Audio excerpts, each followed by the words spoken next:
Hemos sido los socialistas, el Partido Socialista, desde el Gobierno de la Nación, quien ha tomado una decisión política importantísima: no consentir ni un minuto más e irnos a la justicia, que nos ha dado la razón para que esta extorsión del patrimonio histórico gallego no estuviera en manos de la familia del dictador.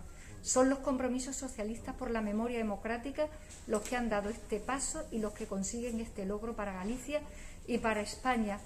Hemos tenido otras oportunidades y otros momentos donde el Partido Popular, incluso con un gallego gobernando España, consintió literalmente una situación de ignominia que ahora ha terminado. Hoxe é unha xornada histórica porque recuperamos o Pazo de Meirás para a cidadanía, para o público. Un escenario de recuperación que temos que facer compatible cun futuro para o Pazo que defenda a memoria democrática, poñer en valor a importancia da democracia e facer unha condea e un análise riguroso do que supuxo o franquismo, a dictadura. E para iso, todos comprometidos para defender unha democracia próspera con memoria histórica y con memoria democrática. Un día histórico en el que la democracia se hace más fuerte en España.